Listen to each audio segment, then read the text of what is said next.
आपण मैंने जानी थे सामाजिक गणमाध्यम रे टेक्नोलोजी अपव्यवहार हो बहुत जन लोकंकर व्यक्तिगत स्वाधीनता और चरित्र को हानि पहुँचाऊँगी। तो सस्ता लोकप्रियता किसी जन लोक सांविधानिक पदपदवी मुख्य मानकर चरित्र डिग्निटी को हानि पहुँचेवा से क्षांत रहना। तो यह एक साइबर अपराध गणा। विभिन्न सोशल मीडिया रे आपणकर आपत्तिजनक अपमान सूचक भाषा प्रयोग करने, अश्लील मंतव्य देवा आउ इंगित करने, ता सहित डिजिटली अल्टर्ड एआई किंबा अदर टेक्नोलोजी यूज करी मॉर्फिंग करी फोटो यूज करने एक साइबर अपराध अटे। तो यही क्रम साइबर पुलिस स्टेशन भुवनेश्वर आम केस नंबर 101 रुजु करूँ साइबर पेट्रोलिंग बेले सोशल मीडिया पेट्रोलिंग बेले से आम गत 5 तारिख दिन आम जड़े एक्यूज विश्वजित साहू को अरेस्ट करथिबा बेले तांको सहित जड़ित थिबा आहु जड़े आम सेहीपरि व्यक्ति जे कि इंस्टाग्राम और फेसबुक रे निजर विभिन्न पोस्टिंग करुथिले तांको ना मनोरंजन प्रधान तांको मध्य आम आज गिरफ्त करछु।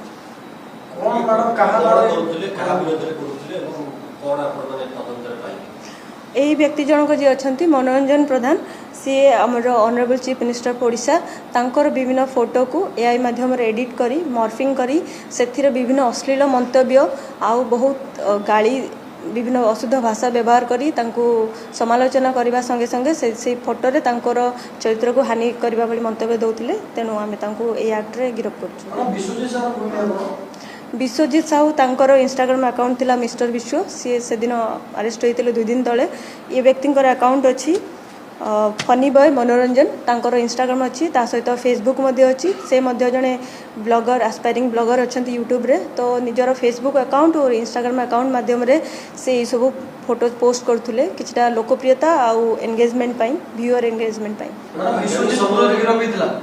विश्वजित साहू गिरफ्त होते ए लिंक रे गिरफ्त होते। वर्तमान यही केस रे आमे जतले से दिन आमे पर डे आमर पेट्रोलिंग रे आमे जेति इनफॉरमेशन पाइथिलु सेतिरे ए दुईटा अकाउंट रे आइडेंटिफाई हेकि हेतिला। तो तांको परे आमर जेटा कंटीन्यूअस प्रोसेस गोटे अछि। मैडम आगामी दिन रे मुख्यमंत्री को प्रधानमंत्री को मुख्यमंत्री एई भली एआई वीडियो जति अन्य माने करि कि छाड़िबे सेवन विरोध रे साइबर थाना पक्ष कार्यानुष्ठान निया जिवो कि आमे आशा करचु एई भला कार्यानुष्ठान से माने पे उद्दिष्ट अछि जे से माने जानंतु जे एक साइबर अपराध उठे व्यक्तिगत समालोचना व्यक्तिगत कथा फ्रीडम ऑफ स्पीच ता व्यतीत आपणकर जहाँ भी आपण जदि जनकर पर्सनल आइडेंटिटी किंबा तांकर किछि तांकर फोटो वगैरह यूज करके आपण जदि किछि पोस्ट करूचंती अश्लील मंतव्य देउचंती यह व्यक्तिगत स्वाधीनता आपणक व्यक्तिगत स्वाधीनता बाद से व्यक्तिर व्यक्तिगत स्वाधीनता को मध्य हानि पहुंचाउची। तो यह मध्य साइबर अपराध डिफेमेशन रे भी जाउची। तो सेही माने सेथिरु विरत रहिबे बोली हमर आशा जदि न रहिबे निश्चित भाव में कार्यानुष्ठान नेबो।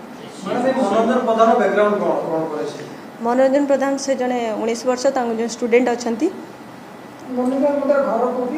घर अच्छी बागेड़िया थाना अनुगुल